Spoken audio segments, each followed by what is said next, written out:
Literally. Okay, Nancy, come. Go back. Come inside. Go.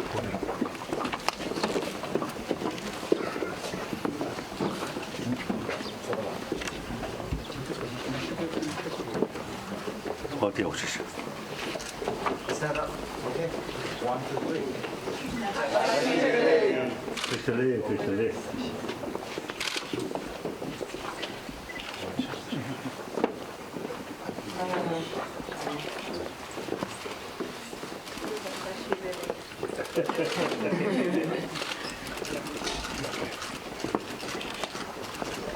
Thank you.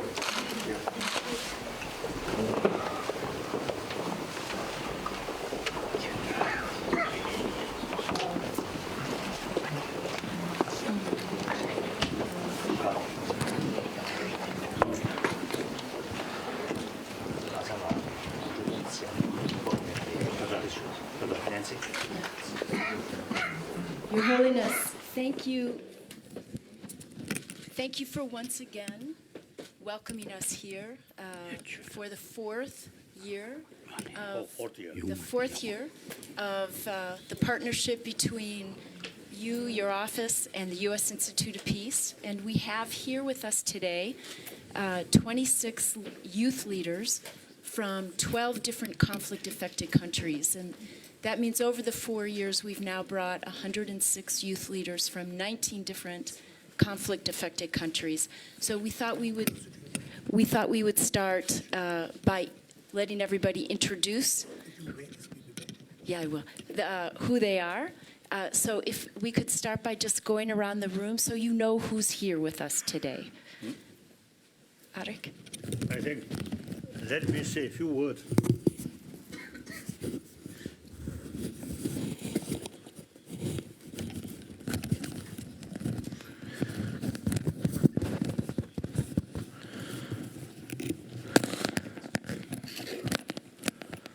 For me, the best way to introduce is human face. As soon as I saw one living being with 2 eyes, this nose, human face, then I immediately feel we are same human being. I don't care what is your country or your belief. But these are secondary. I think young children, you see, so long, you see, they play together with smile. They don't care what is their background, isn't it? So I'm acting like a child. That's much better. There is sufficient reason. We too much emphasis differences, including religious faith, and nationality, color. It creates more problem, more division, isn't it? Huh? So, for such sort of a situation, the only remedy is we must go deeper level. We are same human being. Mentally, emotionally, or physically, we are same. So I'm trying to promote sense of oneness of 7 billion human beings. So, okay, each introduction, I think generally important, but for me not important. Okay. It's a wonderful start. Thank you, Your Holiness. Thank you, Your Holiness. My name is Arik Mawien from South Sudan. Happy to be here. Your Holiness, my name is Damilola Babatunde from Nigeria. Nigeria. Hello, my name is Alta U. I am from Myanmar. Yemen. Myanmar. Burma. Myanmar. My name is Dalia Marquez, global citizen from Venezuela. Venezuela. My name is Bawar Yahya from Kurdistan of Iraq. Iraq. My name is Idris Tajik from Afghanistan. From Afghanistan. Afghanistan. Afghanistan. My name is Feria Al-Arbi and I'm from Tunisia, Tunis. Karsako? Tunisia. Tunisia. My name is Rawan Khalfallah from Libya. Kane? Libya. Ka? Libya. Libya. Your Holiness, my name is Tunde Ogunyale from Nigeria. Karsa? Nigeria. Nigeria. Your Holiness, my name is Firas Khair from Syria. Syria. Your Holiness, my name is Soumya Agarwal and I'm from India. Right. My name is Tariq from Libya. From Korea. Libya. Ka? Libya. Libya. No. My name is Tahani Irshi and I'm from Syria. Syria. My name is Qasem Neja and I'm from Tunisia. Karsa? Tunisia. Tunisia. Your Holiness, my name is Lorena Gomez. I'm from Colombia. Colombia. Yeah. I'm Steve. I'm from Australia. His Holiness, my name's Cherry. I came from Myanmar, Burma. Burma. His Holiness, my name is Sebastian Huertas from Colombia. Your Holiness, my name is Paula Ito from South Sudan. South Sudan. Your Holiness, my name is Luis from Venezuela. His Holiness, my name is Luisa from Colombia. Colombia. Your Holiness, my name is Rebecca Baranya from South Sudan. Your Holiness, my name is Hein Pain Tuchit or Hein from Myanmar, Burma.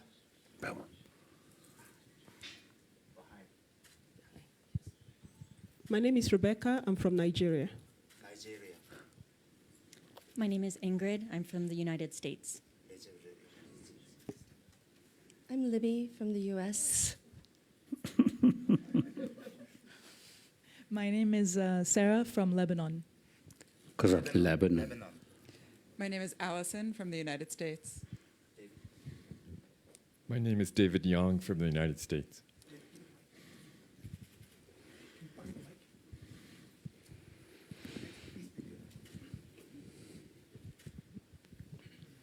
My name is Naomi and I'm from Nigeria. Your Holiness, my name is Ahmed. I'm from Somalia. Your Holiness, my name is Miriam. I'm from Iraq.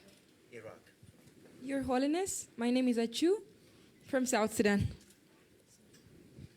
Your Holiness, my name is Victor Ochen. I'm from Uganda. Hi, my name is Eva and I'm from the United States. Iraq. Iran. United States. Oh. My name is Liz Callahan. I'm from the United States.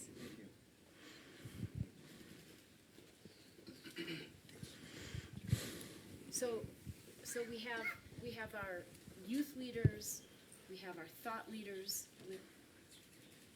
with us. Hello? Is it on? Can you hear me? Oh, there we go.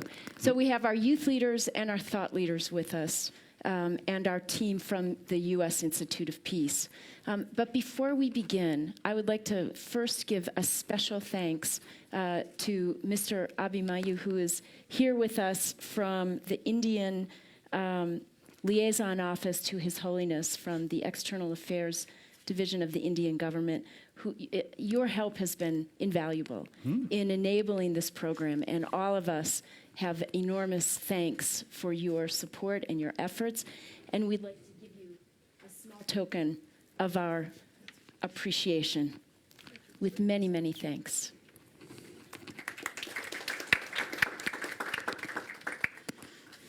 Yeah. Your Holiness, each of these young leaders comes from a country that has been affected by violence and by conflict. And each of them has chosen to become a leader for peace in their countries and in their communities. And we know from past years that this opportunity to be with each other and to be in this dialogue with you has been very important for giving them the inner peace and resilience that enables them to continue doing this work in very difficult circumstances. So we very much welcome this opportunity for this conversation. As you and I discussed 5 years ago, this is very core to the work of the U.S. Institute of Peace, which was founded as an independent, nonpartisan national institute with a vision of a world without violent conflict. And I know that's very close to your vision of a century without violent conflict. I'd like to welcome those who are watching online. My name is Nancy Lindborg. I'm the president of the U.S. Institute of Peace. And we thought we would divide the 2 days into 4 topics that enable us to have a conversation about some of the issues that are so important to the work of all of these youth leaders. And the 4 topics are building bridges in divided communities. A bridge. Oh. Yeah. Inclusive peace, how to be inclusive in divided societies, peace education, and resilience after displacement. And these are all areas where I know they have interest in hearing your experience and your counsel as they continue to do this work. So we're very grateful for this opportunity to have this conversation. And so I thought that it would be good if we could begin, Arik, with you. Your Holiness, I am Arik from South Sudan, and I'm a product of conflict. I was born in a country that is divided along tribal lines. And I experienced the conflict personally. My village was attacked by a tribe, and my mother was killed. I left the village, and I went ahead, I trained, and I became a medical doctor.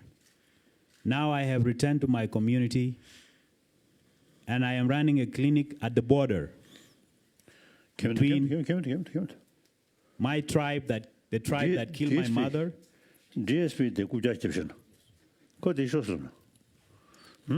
tribe that killed my mother and my own tribe. In the clinic, my own people are asking me, how can you treat the people that kill your mother? They are telling me to stop helping them. They are telling me to join them so that we continue to fight. But I don't feel that in my heart. I don't feel somebody else has to go through what I went through. So, Your Holiness, being here is a big thing for me. And what I would ask, what ideas, what thoughts do you have? What words of encouragement can you give me to work together with my own tribe so that we can bridge the gap that exists between my own tribe and the tribe that killed my mother? That's the question I would like to ask you. Thank you. Thank you. Sad story. So maybe we'll take a few comments because this opening conversation on bridging divides, all of these youth leaders are working in countries that are driven with divides that have created conflict. So Arik just talked about the hate between the 2 tribes. Can we ask you to be next? Hello, good morning, His Holiness. I am from the Myanmar. I am now working as the medical officer, as well as the interfaith dialogue between the different religious groups in the Yangon and the Sakai region. As you know, Burma is now in the democratic transition stage. Our national government is trying to solve the conflict, long-term conflict between ethnic group and the military, but not achieved yet because international pressure and nationalism group, I realized that most of the conflict is caused by the hate speech between the community, society. While I'm working in the medical field, most of the conflict is caused by the hate speech and the rumor between the Rakhine and the Bengali group. As you know, 2016 and 2017, in the Myanmar Bengali conflict between the Rakhine ethnic group and the Bengali group, more severe and severe, more began the violence. How do you think about how to reduce the hate speech among the different ethnic religious groups in the Myanmar? And also, as you hear, one-sided international news is described about the Bengali issue for the Myanmar. How do you think about one-sided international news is more severe or local conflict between the international issue? Yeah.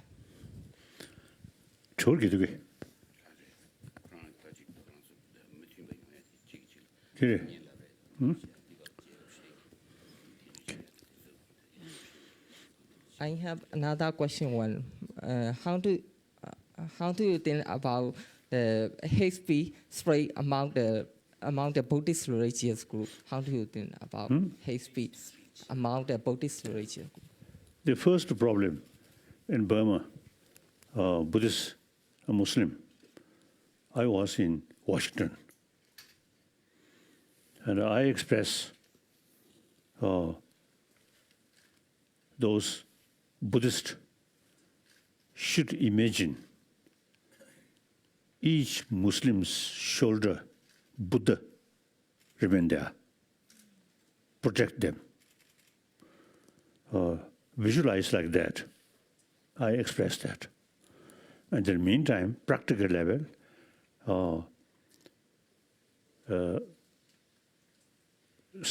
I think since then, a few occasions meeting with Aung San Suu Kyi, I mentioned that, and she should do something. Then she told me, difficult situation. The Burmese military leaders, some involved. So things are very complicated, difficult, she told me.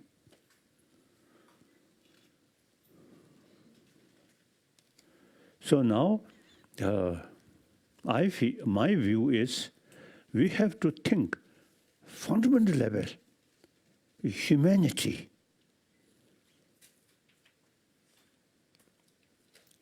Now, one encouraging thing is, now some scientists, they say, we are social animal. So any social animal, individual's life depend on rest of the community. So basically we are social animal, therefore basic human nature is more compassionate.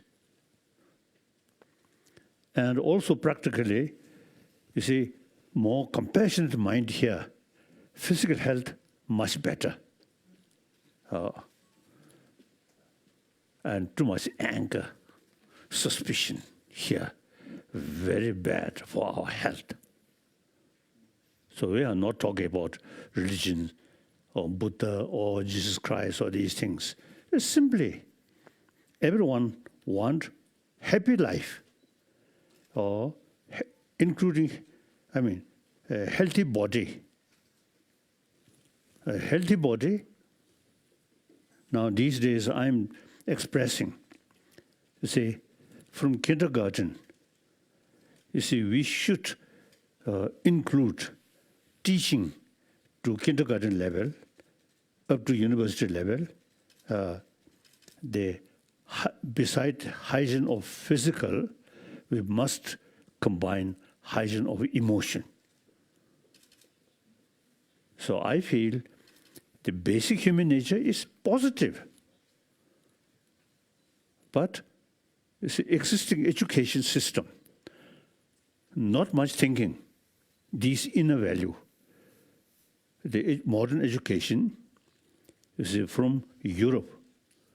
So European sort of tradition, religion, just a faith, God, God, God. There is no tradition of, the transforming our emotion. So the way transform our emotion is use our intelligence, knowledge, not just faith. So now in this respect, India, over 3,000 years, with concept of ahimsa means non-violence, and in order to carry non-violence, you must respect other. So there is the concept of karuna. Karuna means compassion. So for this, in over 1,000 years, this country have they sort of already developed some kind of, we call meditation, single-pointed meditation and analytical meditation in this country. So Buddha, Mahavira, Jain,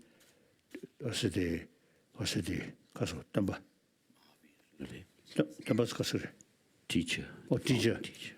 Mari, founder of Jainism, Mahavira, follow that 1,000-year-old Indian tradition, ahimsa. Then after that, Buddha come. Again, you see follow the mainly Indian tradition, non-violence. And then karuna, compassion. Although these Indian tradition also you see use different philosophical views. Many traditions of this country believe God, creator. But many traditions like Jainism, Jain, and Buddhism, no creator, but rather self-creation. So in a philosophical field, there is differences, but all carry same message of love. Not only Indian tradition, I believe they later in Middle East, Christian, Judaism, and Islam, all I think related with ancient Indian thought. So, therefore, all religion carry the message of love. And sometimes I use the word, all these religion is religion of human being. So all human beings' religion emphasizes best quality of human being, that is human love. And use different philosophical views. Some say there's God. And that also very nice. When they describe God, they're full of love. So Jesus Christ, the Son of God, you see, show loving kindness. And similarly, all these, the founder of these different religions, all, you see, carry the main message is loving kindness. And the method, some say there's God. Now, as I already mentioned, when they describe God, infinite love. So we all children of that kind of Father. God is our, according to creation, God as creator. Then, you see, the concept is our Father, God, is infinite love. So we all human beings, children of that kind of Father. So if you strictly thinking these lines, then people who follow Christianity, they say no way to fight each other, to kill each other. All created by one God, as our Father. Then non-theistic religion, such as Jainism and Buddhism, self-creation, everything depends on your own action. If you carry positive action, helping other, restrain harming other, that's good karma. Good karma brings good result, happy life. So all these different religious traditions use different method, different philosophy, but all same goal, to promote compassionate human society. So we really need, look, you see, among Buddhists, they follow of same teacher, Lord Buddha, but different philosophy. So particularly in the Nalanda tradition, you see, there are major different sort of philosophical views. But all, you see, carry the same message of ahimsa, non-violence, and compassion.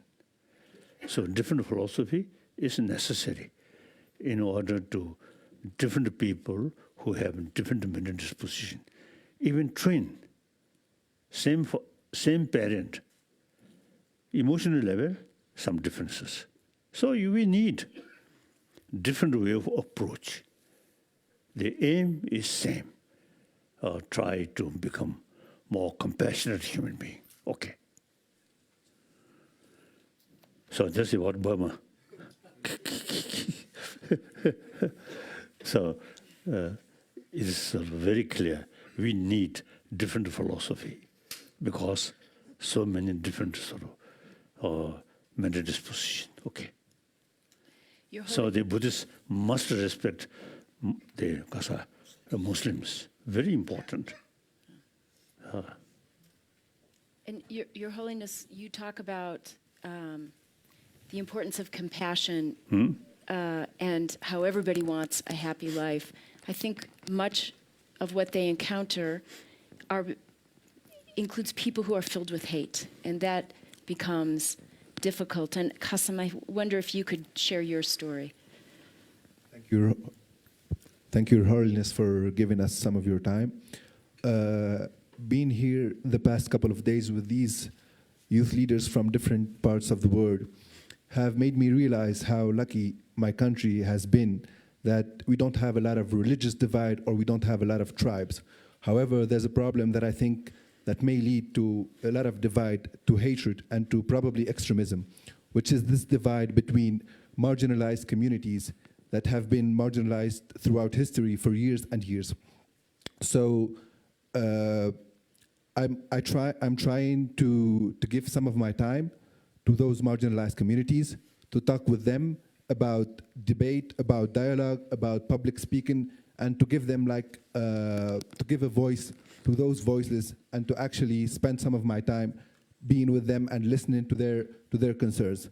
But I remember 2 or 3 years ago, I was in a marginalized community, given a training sessions to young high schoolers, and the topic. Tunisia. Given a session to young people, and the topic that we were discussing is how can we develop our own country after the revolution. And I remember one young man, he was 16 years old. He was telling me, what country are you talking about? Is it Tunisia, the country that have marginalized me and my parents for years? Or is it Tunisia, the country that I have to walk every morning 5 kilometers on my feet? Or is it the country where every winter the roof of my school would fall down on our heads? So that was really a pivotal moment in my life that made me realize that the least that I can do is to actually give some of my time to listen to them, to talk to them, and to hopefully reinstill hope and compassion in a better future and in a better country. So my question is, Your Holiness, is how can we help those people who have been marginalized regain faith and hope in their country. Thank you. Now here, I think basically I have a few commitments. Number one commitment, I consider I'm just one of 7 billion human beings. I'm just a human being. I come from land of snow, but on my face, any sort of sign, something different, more hair here, and perhaps a little sort of horn here. No, we are same, isn't it? So it is very important. I think, as I mentioned earlier, a child, age 5, 6, 7, they don't care what is different nationality, different faith. Play together. Now, once we join school education, then we supposed to see more sort of clear knowledge about reality. They then make differences, nationality, different religion, and same sort of nationality, same sort of religion, but the family background then, and counting wealth, wealthy family, more respect, poor, like that. So all these, at the time when we are very young, we don't care. We play together. The education, we very much emphasis on secondary level of differences, neglect about oneness of human being. That now not much sort of emphasis. So I feel now the reality, today's world, as India next decide Afghanistan problem. Even same religion, Muslim, but Shia and Sunni, some problem. Then Middle East, again Christian, Muslim, among Muslim, Shia, Sunni problem. All these, we too much emphasis on secondary level of differences. So now time comes, we must, so in education field, we must emphasize entire human being, our same human community. In previous time, small community, their own village and your own sort of small group. Now today's reality, whole world, like one human community. America, Europe, Asia, Africa, Latin America, each country's future depend on rest of the world. So actually we are same human community now. So, and then if we, one time in South Africa, I visited one family, Native African. Then I told white people there, more sort of developed. You Native African, we are same. So you should make effort to reach same level. Then the response from that person, oh, we can't match them because our brain is more inferior. I shocked. I argued with him. No, if we go to a brain specialist to ask any differences of brain due to color, definitely no. So then I sort of discuss with that person. We Tibetan also, you see, experienced some Chinese, what's the day? Chauvinism. Chinese, you see, who consider Tibetan mind is backward. So Han, more advanced. Some Chinese, also narrow-minded, some Chinese expressed that. I told him, but the only difference is opportunity. When we have the same opportunity, Tibetan brain also is equally is a match with Chinese brain. Then finally, is that person with a long sigh.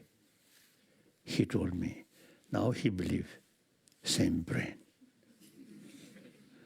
At that moment, I really sort of feeling tremendous sort of relief. At least I changed one person's way of thinking. So now we, as I mentioned earlier, you see, we all same human being. We all have, how's it?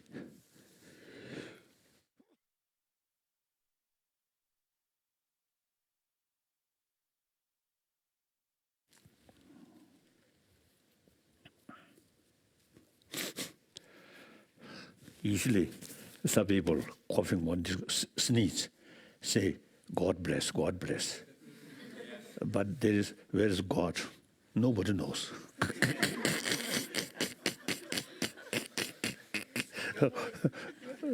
So now important, I think if we seriously think today's world, material, highly developed with the help of science and technology and also education.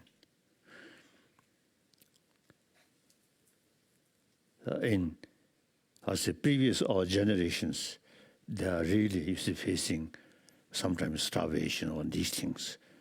And now that, generally speaking, I think overcome. But then, a lot of problem which we are facing is essentially our own creation. That's very clear. And all these, the ultimate source is too much emphasis, we and they. A lack of sense of oneness of human being, including different religious faith or nationality. So now that, through education, we should change that. Education, the basic human nature, more compassionate, that basic human value, through education, must preserve or further strengthening. So I feel the existing education is not adequate to bring a student with a healthy mind. Education, I think, human brain related with education related with human brain. Then human compassion is related with our warm heart. So this must go combine. Intelligence must sort of combine with warm-heartedness. That's existing education, modern education, not adequate. Those education, school, which related with Christian or something like that, is that they simply say God. If you ask, where is God? No answer. So just pray God. It's not much useful. We should include children, student. I think every student, I think, have the same experience. Teacher in their class always showing smile and showing genuine sense of concern of the students' long future. The students loves that. The teacher may be very scholar, big scholar, great scholar, and expert, but without smile, and showing a negative face and threat student. I don't think the student happy to attend their class. Very clear. If may I say so, I always smile. So many people loves me. If I remain, oh, Dalai Lama. then those only, you see, the small people, they then Dalai Lama or something very sacred. But will not be popular. Smile, smile. I consider, as I mentioned earlier, we are same. No differences. So immediately, you see, getting close feeling. Wherever I go, I always see acting like another human being. I never consider I am something different. No. So, according to my own experience, now it is very important, you see, to develop sense of oneness of 7 billion human beings. The differences are secondary level. Even one individual, the mental level, there are differences. Morning, thinking something, some certain idea. Then afternoon, some different sort of idea. So we cannot sort of quarrel. The afternoons being, you see, criticize, mornings being silly. We are same same person, isn't it? Change always there. Always happen, right? Change. So, like that, you see people who have different view, different religious faith, different nationality, different language, different culture. Basically, the same way they were born, same, isn't it? No difference of color. And the end of their life, dying, also same. No differences. So now, since a lot of problem developed, too much emphasis on differences. So the only remedy is go deeper way. We are same human being. We have to live together on this planet. And then on top of that, also you see some new reason. Global warming. Some specialists say after 7, 8 decades, world may become too hot. So now world itself, now their life is something limited. So now, better we live next few decades happily, with sense of brotherhood, sisterhood.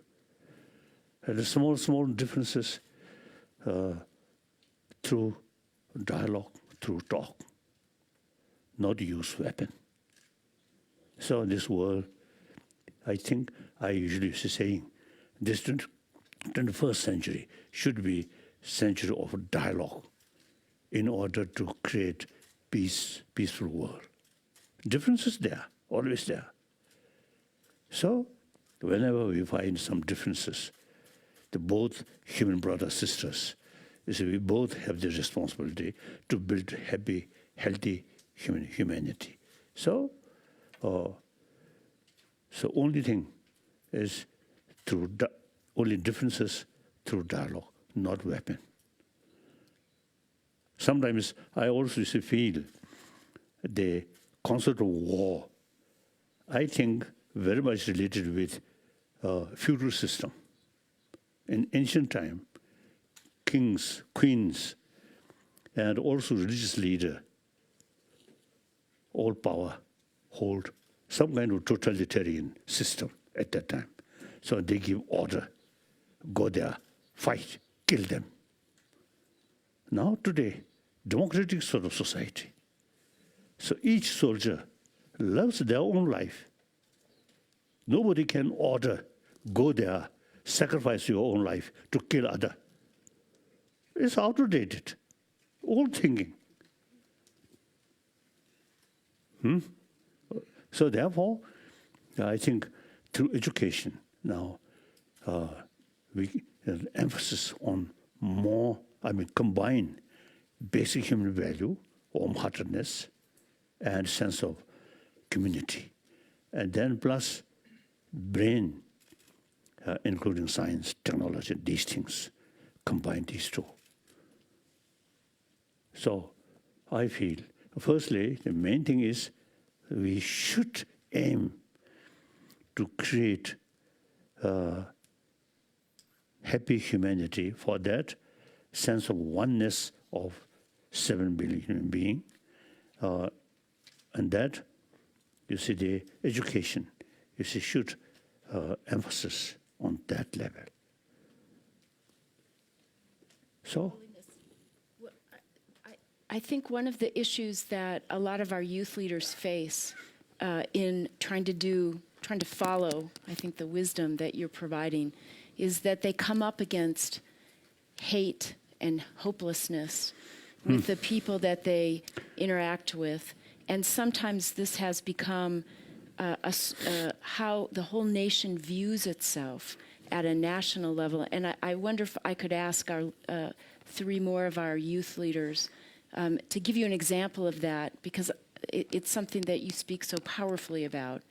That is a daily trial for them. And Dami, maybe you could talk about your experiences in Northeast Nigeria. Your Holiness, thank you very much for this opportunity. So my work basically is to try and promote peace and love. So we do that through trying to change people's thinking, like the way you said, and to do it through humanitarian work too. So we not just promote peace, we also make sure that we attend to their needs, so that their health needs, or maybe if they are starving, we try and provide food for them. And also to promote love and unity. But what we've encountered a lot of times, is that people are actually hopeless. They are hopeless about peace.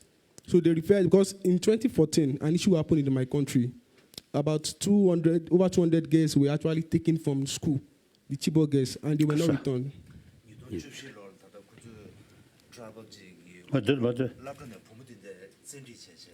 Oh, yes. Huh? And there was so much awareness and advocacy that the government should actually do something, and we should actually bring them back. And not much was actually done. And by the time they could recover these girls, some of them are already pregnant, some of them are radicalized, some of them even loved terrorism. So this has made a lot of people in my country and communities very hopeless. So they are not really interested in having peace again. So whenever we want to try and promote peace, change their thinking, that let there be oneness. Let's forget about our religion, let's forget about our differences. So they make references to cases where they would expected a whole lot of peace to happen, and they didn't get it. So my question is to you is that how do we promote hope? How do we make people who have been hopeless about peace, how do we make them hopeful, and to make sure that they are focused on building peace so that my country can be free from conflicts and violence? Thank you.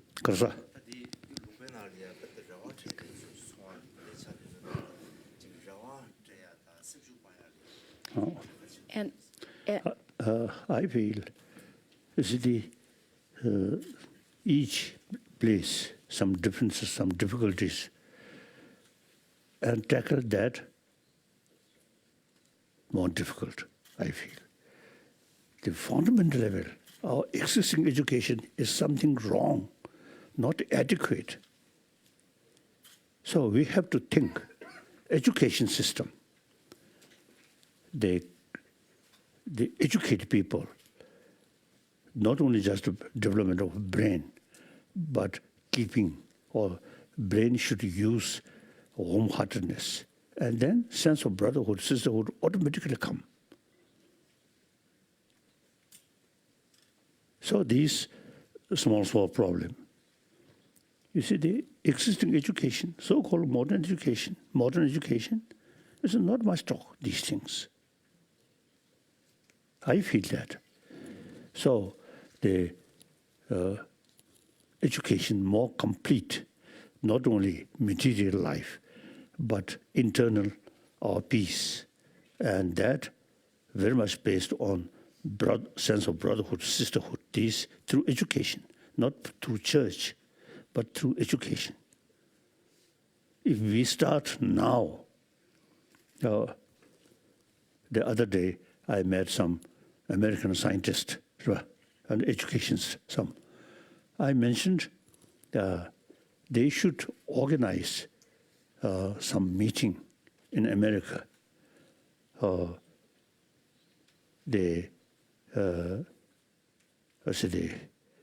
Many big universities or a leader and some scholar should convene some meeting, then eventually should approach UNESCO or something, United Nations. And then, you see, can change existing our education system. Education system, only material value, not talking about our inner value. Generally, you see, people consider when we talk about inner value, then they immediately feel religious talk. No. Religion, talking something, heaven, nirvana, moksha, nirvana, kasadimindi. Salvation. Salvation. Salvation. These are a next life. These are religious matter. The topic we are talking is academic subject. How to create healthy body. In order to create healthy body, the healthy mind, very relevant. And also see happy family. One happy family with sense of community. Then one family, 10 family, 100 family, 1,000 family, that is community. So now today, according to today's reality, whole world are part of one big human community. So through education, I feel education is very important. Whenever we find some difficulties, Buddhists pray Buddha, and Christian pray to God. Not much help. We must ourselves, you see, must make effort. All these problems due to our destructive emotion, anger, that self-centered attitude, me. Then, you see, create concept of we and they. And in order to gain something, we destroy other. Don't care others' right. So, we really need oneness of 7 billion human beings. As a human being, when I saw some human being dying, killing, if you truly keep human feeling, then you really feel very uncomfortable. Some African, and besides human created sort of violence or division, but also due to climate, too much, sometimes too hot, and starvation, sometimes too much water. All these same human being. So it's that thinking, your own sort of way of life, inner peace is concerned, very important. Think more others, then your self-centered attitude reduce. Self-centered attitude, selfish, narrow-minded selfish, is the source of fear, anxiety, Then finally, anger. Then here also you see quantum physics. Quantum physics now say there is big differences, appearance and reality. Appearance, things exist as appears. But if you analyze, things does not exist as appears. Deeper level, we can't find. Then finally, observer. So long observer there, things there. No longer observer, difficult to say. That's quantum physics. Now one my Indian friend, Rajaramana, I think several years ago, he mentioned to me, quantum physics in the West, something new. In this country, 2,000 years ago, already developed. That's true. So when I discuss with scientists, physicists about quantum physics, then sometimes I feel that subject very familiar. Because one of our subject to study is already there. So sometimes I think my negative emotion, maybe when I discuss with scientists about quantum physics, then of course I respect them. But in deep inside, I feel I know better.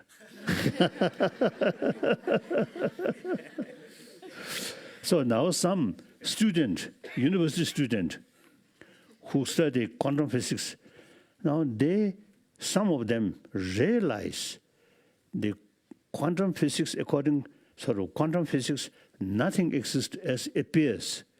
The reality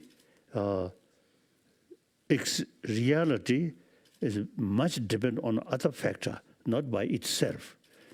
So our negative emotion, such as anger and attachment, is very much based on appearances. That appearance is also something absolute. Now, understanding quantum physics, that grasping things something independently exists there, good, absolute good, bad, absolute bad, now that is reduced. That is the basis of our negative emotion.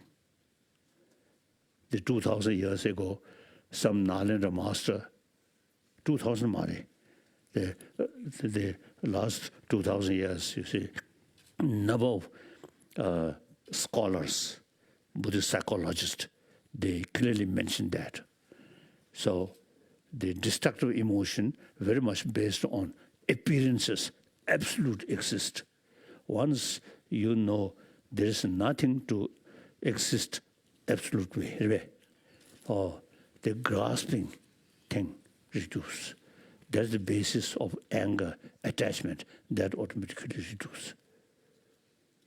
Like that. So education, very important, very useful, in order to develop peace of mind. Your Holiness. Two things. One, emotional thing, altruism. One, we all same human being. We have to live together on this planet. So that automatically reduce the self-grasping way. I. That's one source of emotional problem. Think other, your mind open. Think just yourself, and then look this side, suspect, hit this side, suspect. If you have altruistic attitude, everywhere is positive, something positive. And then on top of that, the negative emotion, very much based on wrong appearances. Combine these two things, you can reduce destructive emotion. So I think one of the challenges that these young leaders face is how deeply embedded the negative emotions are in communities that have been in conflict for a long time. So I'd like to ask first Lorena and then Tahani to add their voices. Well, Your Holiness, what you say about education reminds me of something I learned from people, indigenous people in the Amazon. We were Amazon, yeah. We were talking about education, and they said, we teach for life, not for work. And that was one of the things that moved me the most in the inside, and that made me, in part, who I am today. I remember a story. I remember once in 2016, I went with my family to one of the poorest areas in Colombia, El Chocó, on the Pacific coast. And this area is is inhabited by Afro-Colombian and indigenous groups. It's beautiful. It has the Pacific Sea, it has the jungle, mangroves. And, well, we took a day tour with my family, my sister, my father, my mom, and there was a local. He was African, well, Afro-descendant. And we spent the day together, just normally. And then in the end, we played a bit, and we exchanged numbers, because he was my age. And then when I told my mom after he left that we were about to meet, we said we would meet in Bogota, which is my city, my mom said, Lorena, there's limits. I felt,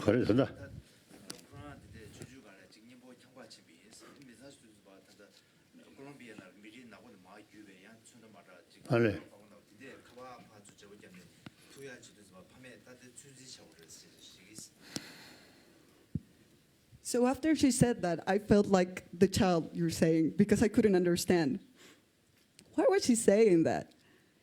And after a moment of thinking about it, I asked her, do you mean that I could only relate to him or to these people in their own context because you're ashamed that people back in Bogota see me sharing and being friends with him? Of course, I'm not blaming my mom because she's just the result of the values of my society. Colombia is a country. 수주와 말베 차. 가. 아니, 차등지 좀 말베. 가. 그래.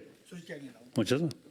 So these type of divisions have generated a lot of hatred and a lot of mistrust between people who are different in terms of race, of class, and politics and income. So my question is, like, how are you able, and because of the differences, people hate each other a lot, and they have a lot of resentment. So my question is, how are you able to promote an inner exploration of this oneness and of this inner growth and spiritual connection with each other, even if we're surrounded by negativity, but negative forces that teach us to separate ourselves from each other? And Tahani, if I could ask you to follow on with that.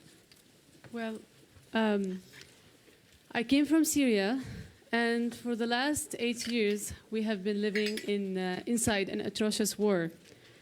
A war that left scars inside every Syrian, and every Syrian individuals and every Syrian family. And during that war, I tried to build bridges inside my community, by bringing youth from different culture and religious backgrounds to work together, be implemented with dialogue tools to plan and implement social initiatives to their communities. But I have main concern is that with all that sorrow, with all that hurt, how can we heal our collective memory?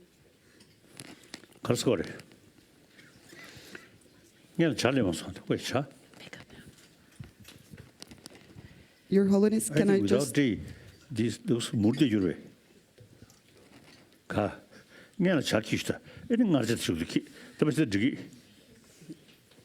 I'm teasing him. So without D, just this. What did they do? Your Holiness, I forgot to mention one thing. So after I learned these things about this different type of education, I decided to start changing to education through travel. So I believe, and I've seen, that people change and take off masks when we're in nature, when we're in natural environments, when you go out of the city and meet each other. So that's why I think one of the changes we can do in education is traveling and meeting others in different places.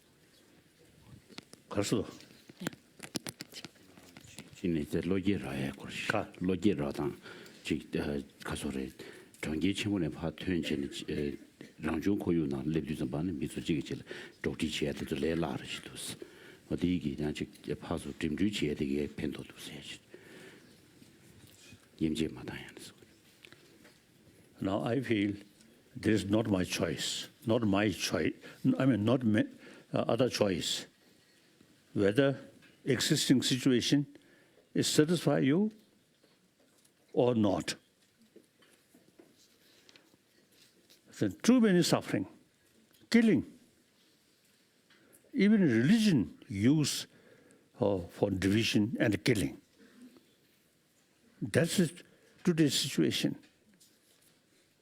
We cannot bear this situation. And then think more deeper way. Then, as I mentioned earlier, the basic human nature is more compassionate. So, there is real hope through education, not through prayer. I think prayer, over 1,000 years, pray. Sometimes I feel, you see, for example, Shia and Sunni, both pray to Allah. Then I think Allah may confuse, his blessing should go Shia side or Sunni side. So I think both, the Buddha or Muhammad, all these great teachers, if you see, we have some opportunity to meet them, then ask them, please bring in our community, in our world. Then they may say, who created violence? Not by God. If violence created by God, then we have to ask God. But violence we created. So we have the responsibility, and also there is method or there's a way to reduce violence. So when we face some problem, pray to God is not much practical. So we must think ourselves, isn't it? Now, for example, we Tibetan, you see, because of our sort of lot of problem with Chinese, so sometimes the people feel the Tibetan and Chinese something sort of a distance. That's wrong. The Chinese also human being. We also human being. And geographically, we have to live side by side. So since 2000, 2008. 74, we decided not seeking separation, not seeking independence. It's much better. Live together, side by side, harmoniously. So the reality, independence, sometimes is just political word. The reality, now for example, India and Pakistan, the economy field, I said they're much better. Live together and share each other. This independence, just concept, reality in economy, and now environment, heavily interdependent. So we, a lot of problem, unrealistic thinking. So through education, that unrealistic sort of imagination, that should reduce through education, through awareness. And that also is the existing situation, creates a lot of problem. If there's no way to overcome this problem, then better to relax. But if we think, since this problem is our own creation, so we must have the because of the potential to reduce this problem. So youth, very important. This is the beginning of 21st century. I think if you, young people, is with deeper awareness, wider awareness, more holistic thinking, then, and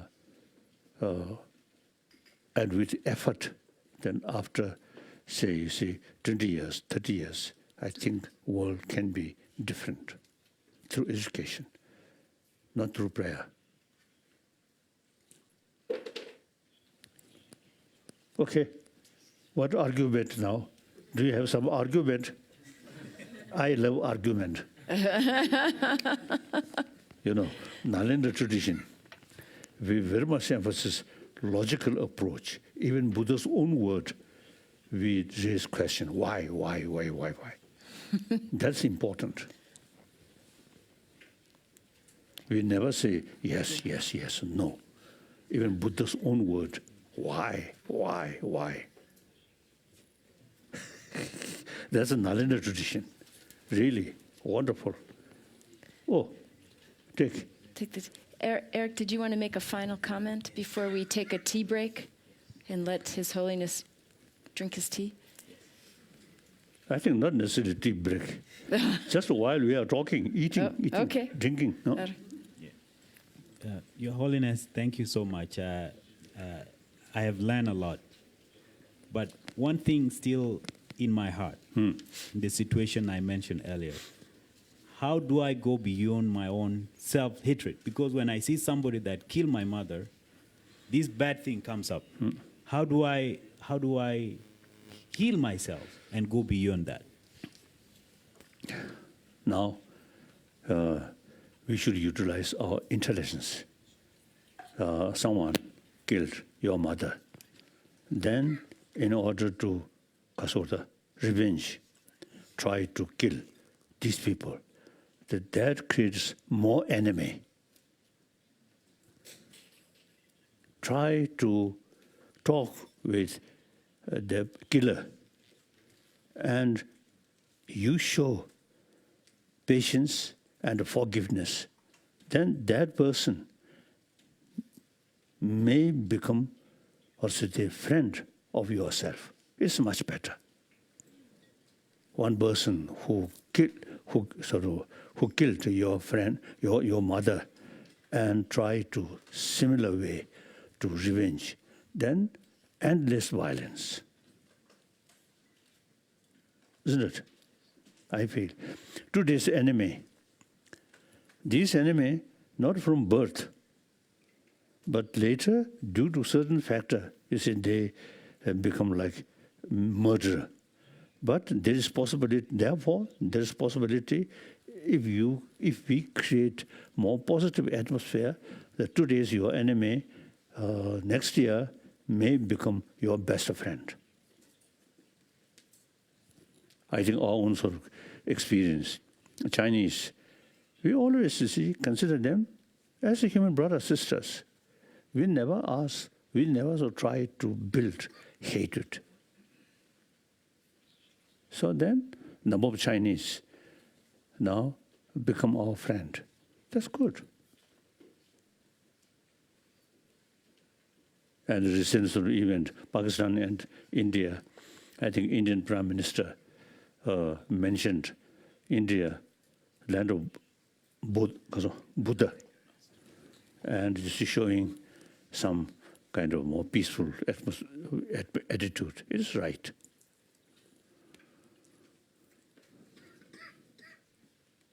I think when we make decision, we have to think every side, every aspect. If we go this way, what kind of consequences? If go this way, what kind of consequences? Then analyze. Then non-violence is always bring some positive result. Violence always create more violence, suffering. And thinking deeper level, we human being, human nature is more compassionate because we are a social animal. I think the scientific sort of finding is very powerful. I feel. So sometimes, oh, yes, T. Meanwhile, when we have please flip the group so the next session group has come in. And then I see. So please flip the group. Thank you, everybody.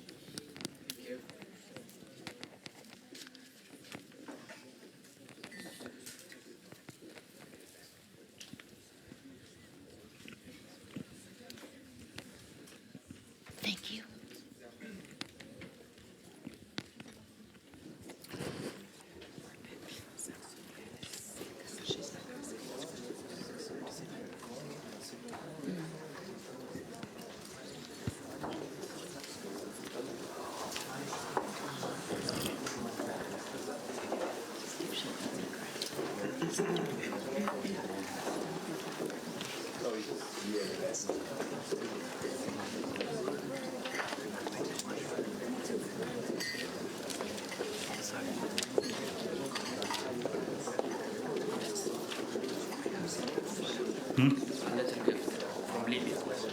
Yeah, yes.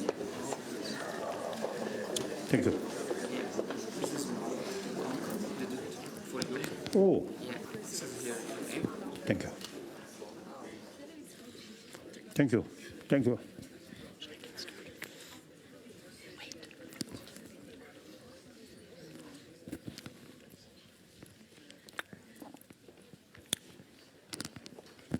When I look television, Yeah.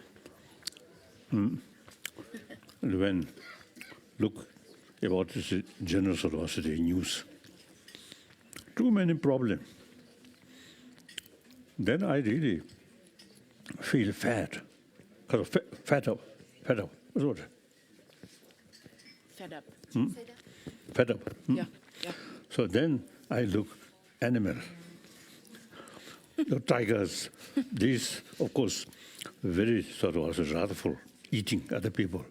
But just when they feel hungry, and then attack, not like we human being. We human being Always hungry. Creates a lot of problem.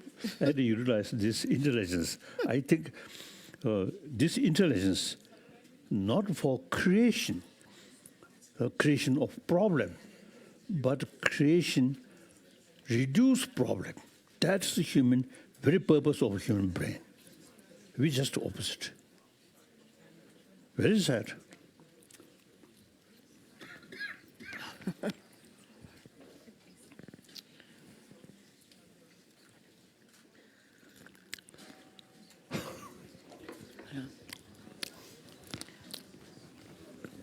Did you get some?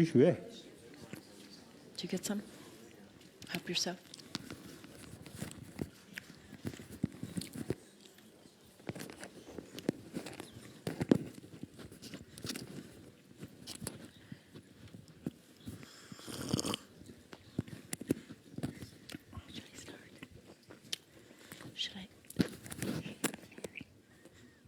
Your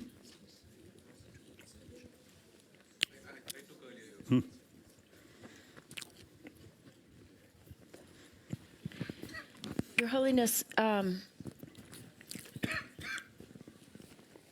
we've brought our second group forward, and we wanted to shift the conversation a little bit.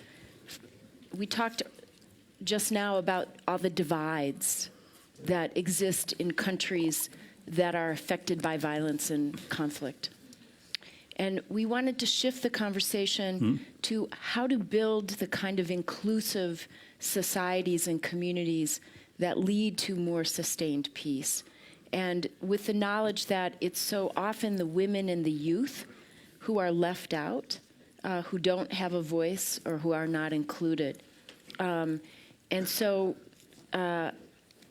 I thought maybe, hey, we could start with you to say a few words, and we'll take comments.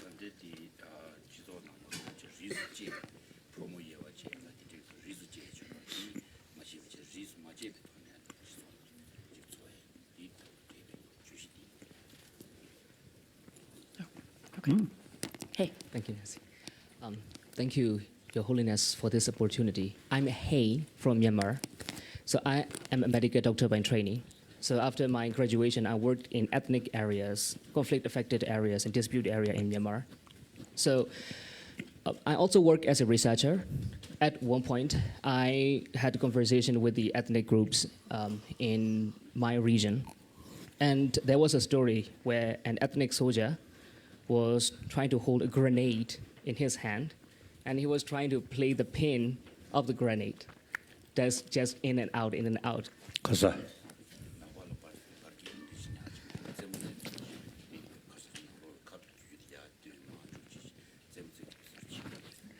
Like an instrument. Yes, just it's a bomb. And then there was a girl came, and so he was distracted. And then he was not able to put the pin in again. So that he, in order to prevent it from exploding the others towards the other, he actually put the grenade in his tummy, in his stomach, and then he was trying to do like this, and so he was exploded. And this experience was in a tea shop, near a tea shop. So a lot of people saw that, and the girl herself was traumatized a lot about that. And this was not the only story. There are stories like that, because people killed, they are left in front of them, and things like that. There are a lot of mental issues, psychological problems in the regions. And once I met a young boy in a training, and he was not able to communicate his feelings. So I asked him why he was not communicating with us. And I had to do a bit, and then later I found out that his family and his neighbors always told him that he will not be able to do whatever he wants in his life. He went to be a singer. They said that you will not be able to do this. You will not. This kind of conflicts will not let you to do anything you want. So because of that, he became very shy, and he was not able to communicate with his emotions and feelings and anything at all. So I think in a society, like you said, the global warming, everything, a lot of the problems came into our life, in the future, and young people are not really empowered to face with these futures. And it's made me really sad to see this way. And so I do the encouragement to include young people in decision-making process. And I also noticed that being humble is really important, because inclusion of young people in decision-making, as I do, I felt a lot of challenges with the people being not so humble. And so it's very difficult to communicate with our challenges to them. So if you have some advices.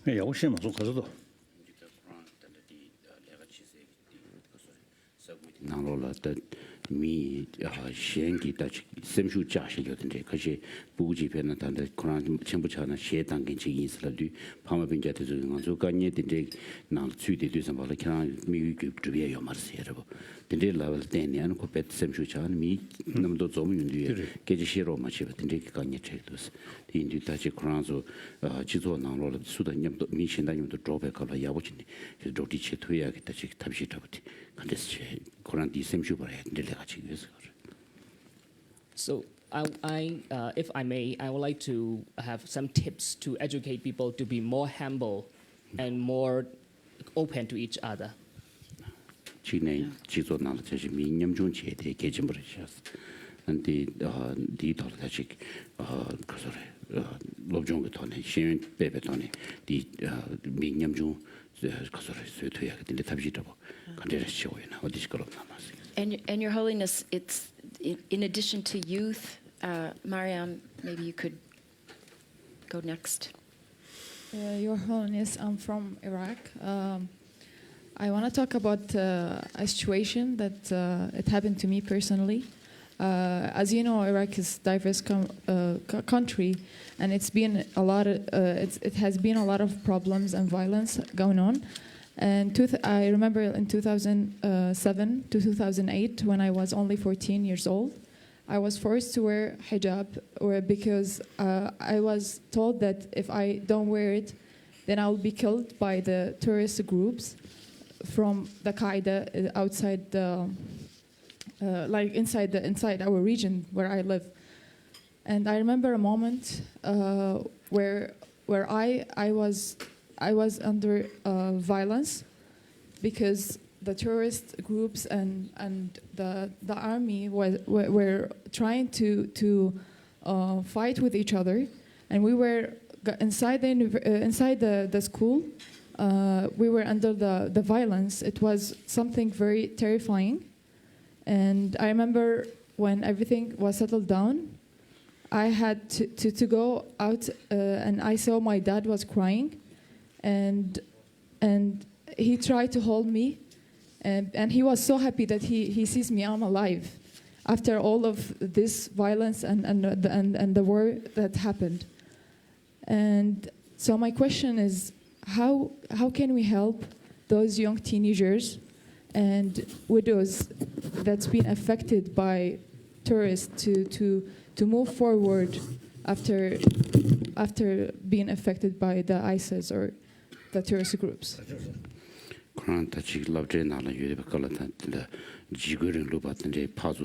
Zingde tangpe kaptu shilan labda yuwa kaptu de chong song sani didu labda na matu yung di baba pe shivaji semde chishin ngu de shas di indi ta morangi chiwa di da chik kasore suzu kyo da de chomba rigi pe me rigi da de ma yinbe yang chik bu suzu pama chomba da den zuyu rigi la chik semzu tang da den zuyu tang labda chik tang da khandes di chiwa yanas.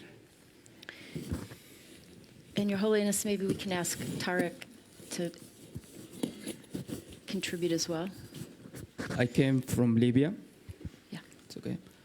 I found myself in this situation at July 2016. Early in the morning, I was going to my university, and in the road, there is like armed group. They stopped me, and in just 1 minute, I felt the gun on my head, and this guy says like, "Get out of the car, or I will kill you."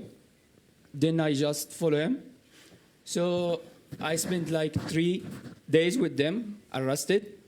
So in this time, I just I don't believe that if Allah exists or not. But in that moment exactly, I just decided to choose to believe. So after that, I decided to work with youth to try to promote the peace. So my question to you is, how can we use the compassion to try to include more youth to work with us? Thank you.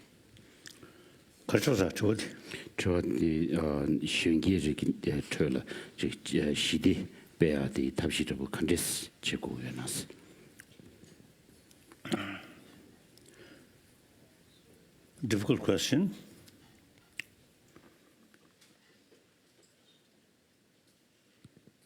Now, in certain case, they're under the particular circumstances, you have to So if something you see really carrying a knife or something, or then only thing is run away or take one stone. Otherwise, you see, that's not my choice. Not other choice. Your life is precious and should survive.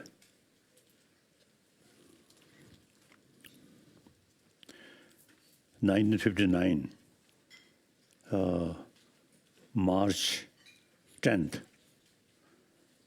the things become out of control. Since 10th March 1959, I try my best to cool down both sides, Chinese and Tibetan side. Both determined to fight. I try. Next 1 week, completely fail. Then I thought, the situation now cannot handle peaceful way. So, lastly, I received one message from Chinese side. The Summer Palace, Nobulinga, there are few blocks of sort of building. So where you live, that should mark, and they will protect. So either way, protect or target.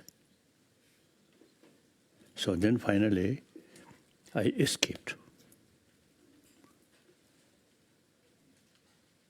So, you see, I practice escape rather than peace, peace, peace, or compassion, compassion. No. Oh, escaped. Then, with the feeling, or I can see next day or not. Real danger. But then, next morning, I reach some area from little bit distance from Lhasa. So then, no immediate danger. So best thing is escape. If you have the sort of possibility, is to change other person's mind. Otherwise, better escape. Like that. So we should act according to the actual circumstances. In any case, you see, we should not allow the room of hatred feeling. This we have sort of, we have power. Or physically escape, but the anger, negative feeling, we can control.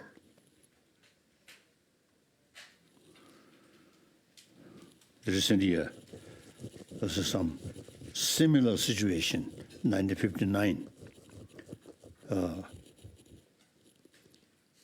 Some Tibetan start demonstration. Then I felt, oh, now Chinese certainly going to suppress them. And then at that moment, I visualize the Chinese local authority who give order to suppress these Tibetan.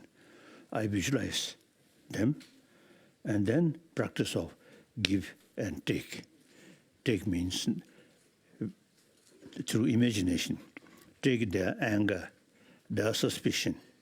Take myself, and my sort of patience and compassion, give them. Using that practice, there's no way to help the situation, but at least very helpful to keep my mind peaceful. Okay. So, 가.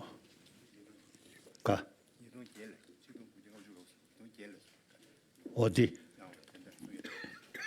2008, like that. That's my own experience.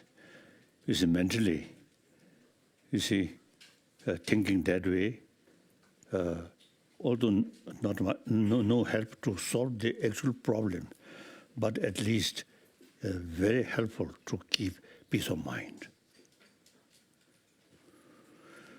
Like that. Your Holiness, I think Varial has a very similar question along those same lines. Yeah.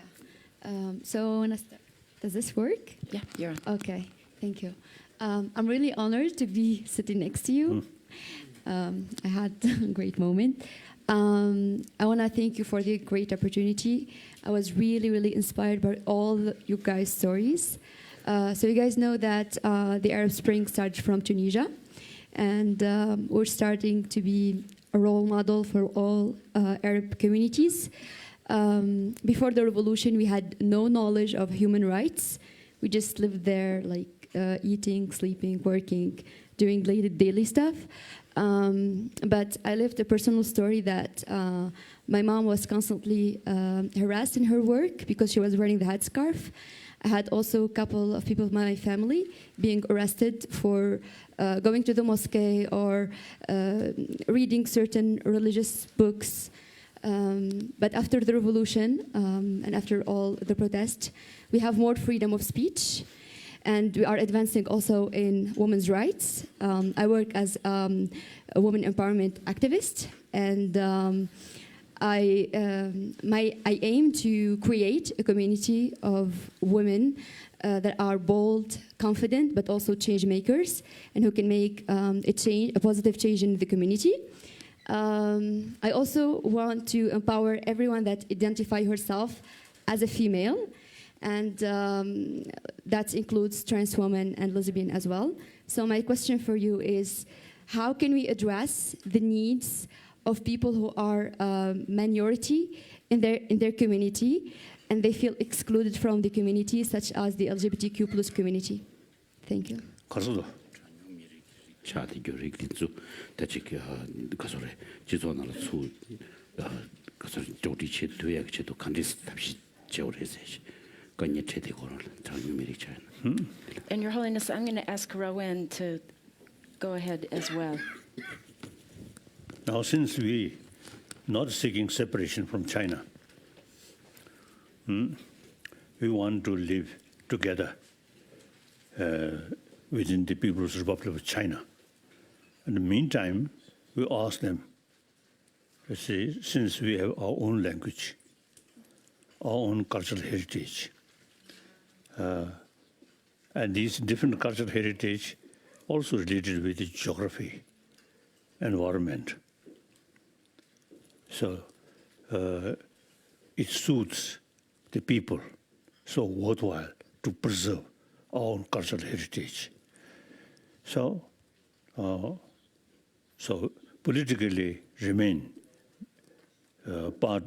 as a part of People's Republic of China. But since Chinese constitution itself, you see, mentioned is in different places as a Tibetan area. So we all Tibetan in different part of China should have same right to preserve our own culture, our own language. Some Chinese hardliner, they try to eliminate Tibetan culture, Tibetan language also. So nowadays, you see, things are changing. The number of Chinese now really showing Tibetan culture, and mainly Buddhism, which we practice. So now things are changing.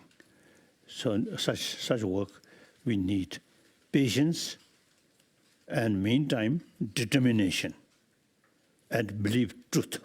That's important. So China, very powerful, militarily powerful. No? But our strength comes from truth. Firstly, politically, we are not seeking independence. Meantime, we try to preserve our own certain right that Chinese Constitution itself mentioned.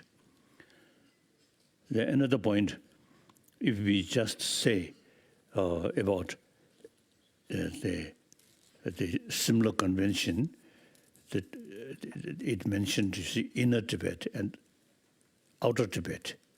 Outer Tibet, more or less, independence. Inner Tibet is a part of China. So if we emphasize independence of Tibet, then only outer Tibet. Then outer Tibet population around more than 2 million, about 2 millions.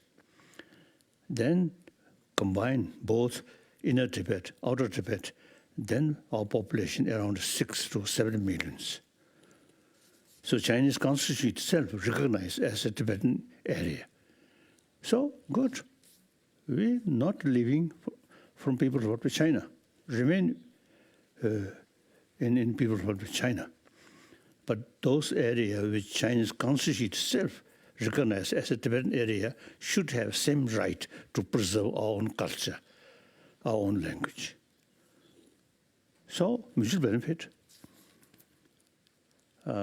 On top of that, another sort of positive thing is now more and more Chinese now following Buddhism, and particularly Tibetan Buddhism.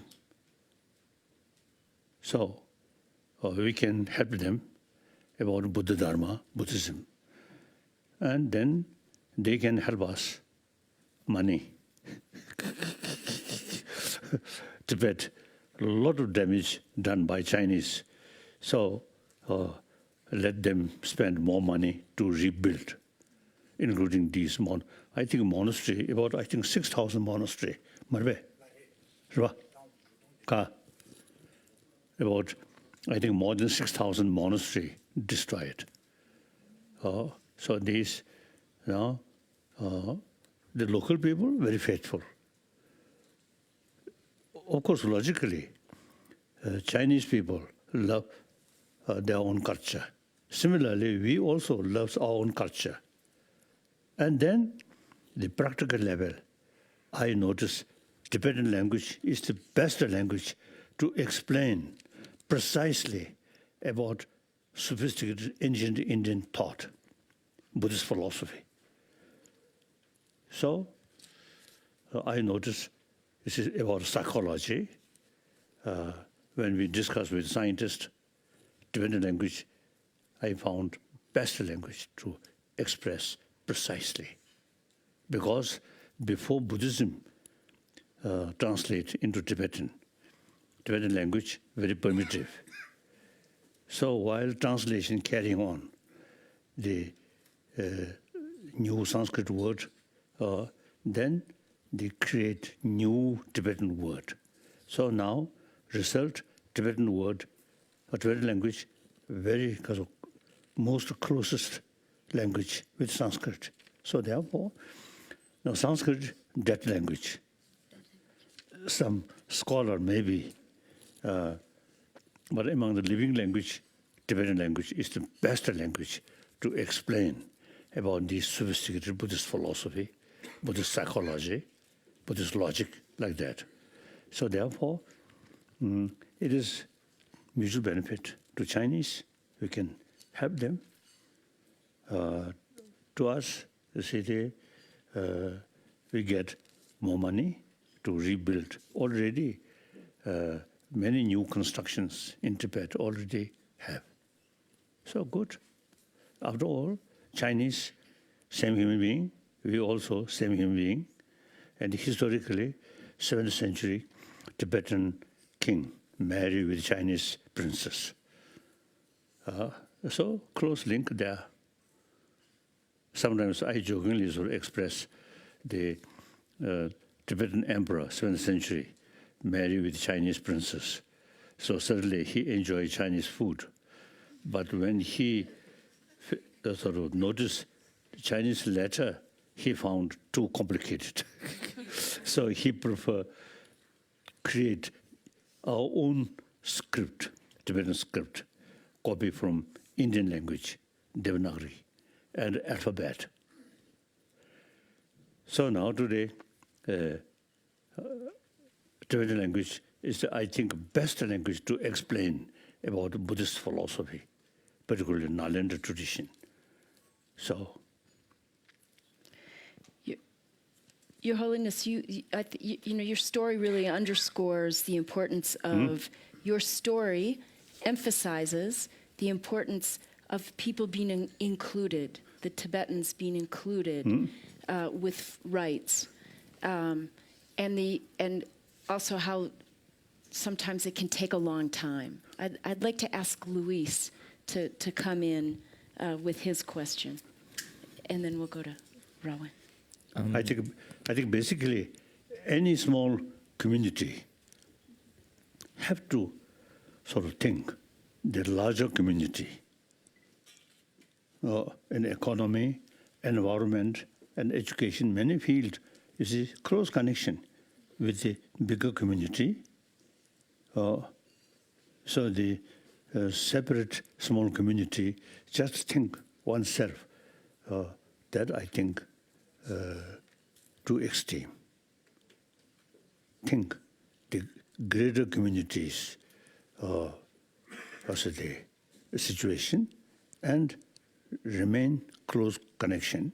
Meantime, something your own special thing, and should keep. Like a Tibetan refugee community. 1959 we came, and 60 I asked Indian government, you see, to create separate Tibetan school, because you see we have our own language, and with that certain knowledge. Then Pandit Nehru happily supported like that, and all the expenses met by Indian government, like that. So meantime, modern education, we learn the modern education, plus our own unique thing must keep, like that. You know, actually, I'd like to ask Rowan, because you've talked about those early years and what it was like when you left. And Rowan has a question similar. Yeah.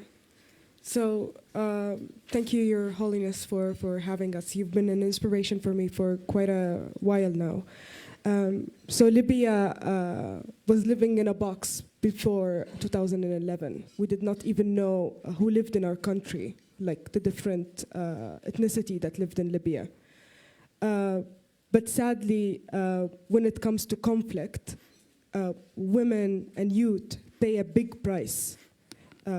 You have the youth are being the fuel of this conflict, and you have the women suffering silently because of this conflict. Unfortunately, after the conflict ends, there's the peace-building process that follows. And when the peace-building process follows, culturally speaking from my culture, women are excluded, and youth are also excluded. And this is still something that us women and young people strive to change. I believe that women and youth have a big role to play to build peace and sustain peace. Because if you do not include almost...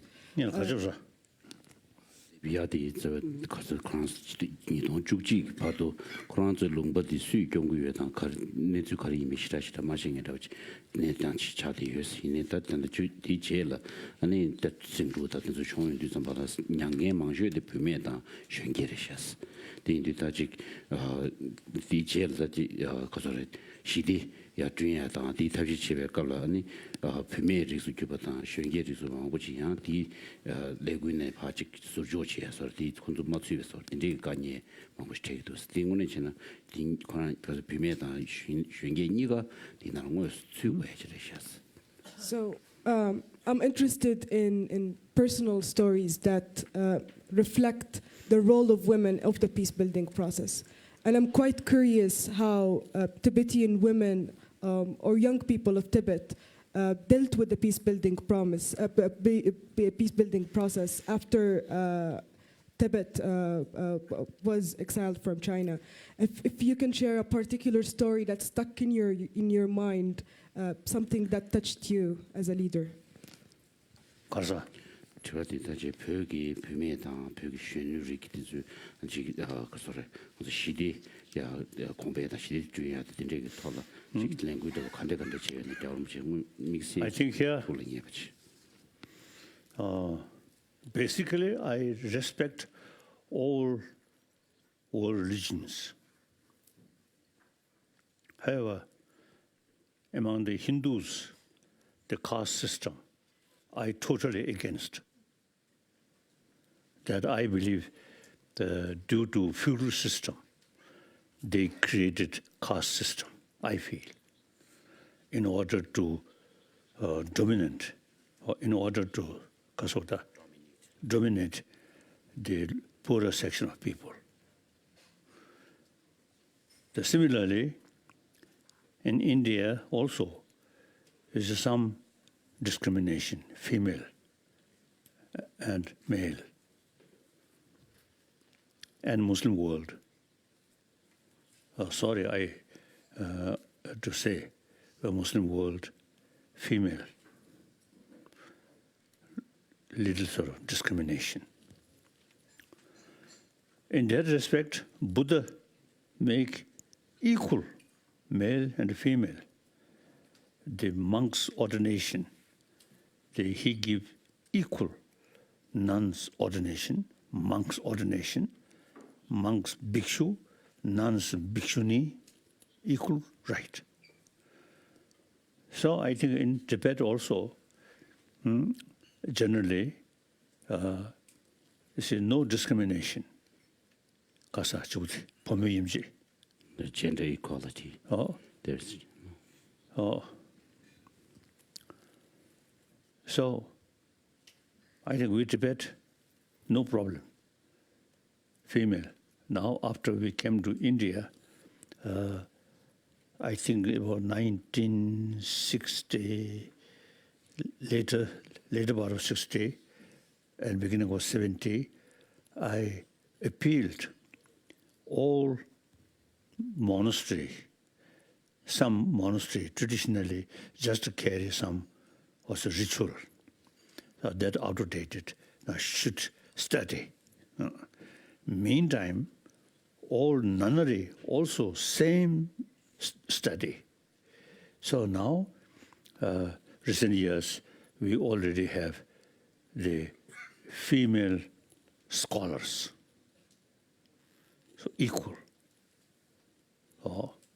For study or for knowledge, now equal. So, since Buddha gave us equal, so the recent centuries in Tibet, no nunnery carry this sort of serious study. So now this change, all carry same way. So, I think Tibet case, there is no traditionally no discrimination, right? Male and female. So I think because Buddha's teaching mainly. Like that, in India also is we equal. And student also I think generally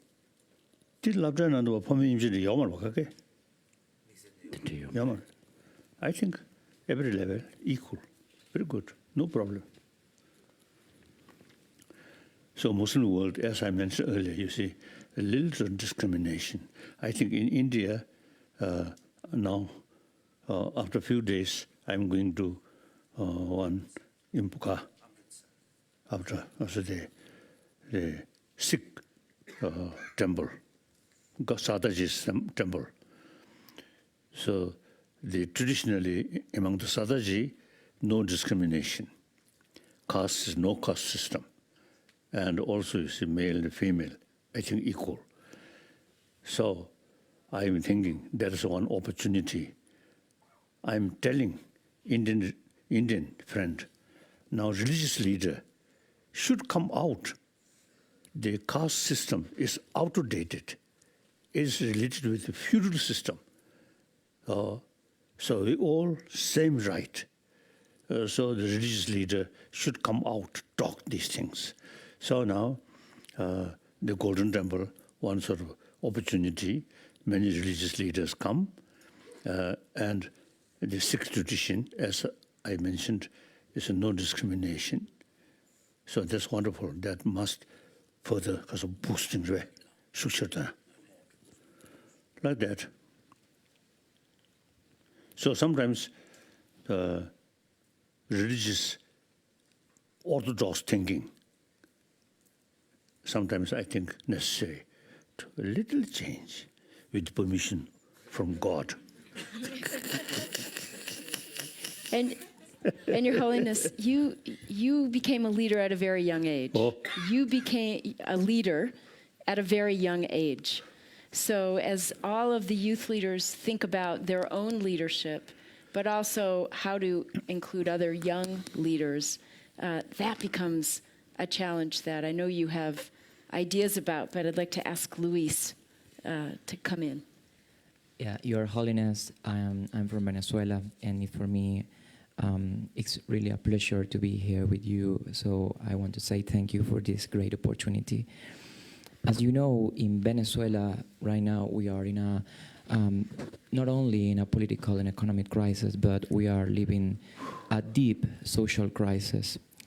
As a young, for me, well, and I represent just one person of all the people that are working right now with local communities and creating social impact in Venezuela. But for me as a young, it was very difficult to start with social work because the reason was not the lack of motivation, the lack of passion or commitment. The reason was that in the context where I grew up in my country, in the rural communities, in main cities, the people don't believe that young can lead change and can be change makers and can lead processes in the communities. This changed for me 2016 when a person believed on my work and believed on me and gave me the opportunity to receive training and to receive abilities training and skills for create my own organization. In 2016, I created my own organization thanks to that opportunity that this person gave me. And that's why my work is associated with young empowerment and is associated with promote the young participation in processes in our communities. And we promote the involvement of young leaders in the achievement of sustainable development goals on Venezuela. My question is, what do you think or what do you understand as sustainable development, and how do you think we as young can contribute to achieve it? Thank you. Because of Venezuela.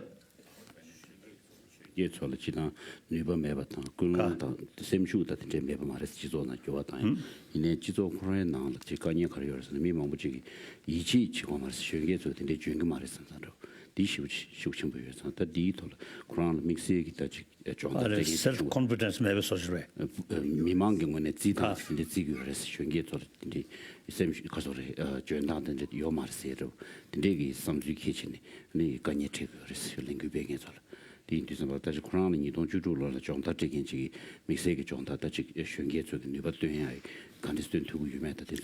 Venezuela, now this moment is passing through some difficulties. No. Kazakhstan, Pomor Kazakhstan, Ka, Matsusare. Oh. So difficult. Something like dictator. Yeah, difficult. So I don't know. So you have, I mean, you yourself find ways, means to change these things. I don't know. I know it's difficult. Your whole nation facing some problem, difficulties. And similarly, a number of African states and some Latin American also is really facing problem.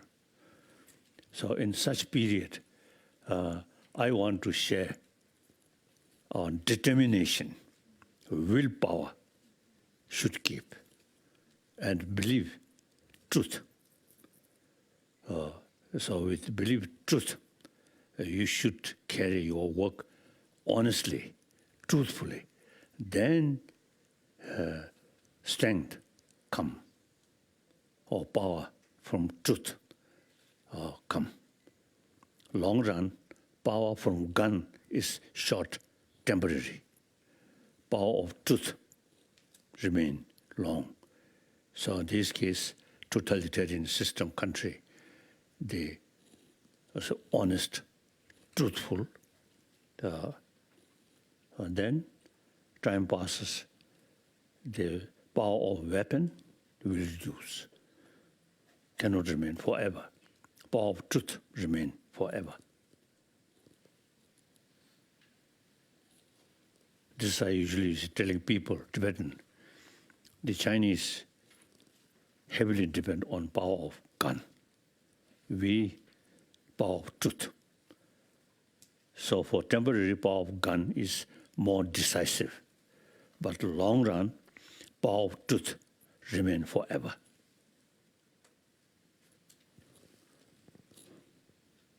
So that much I want to share with you.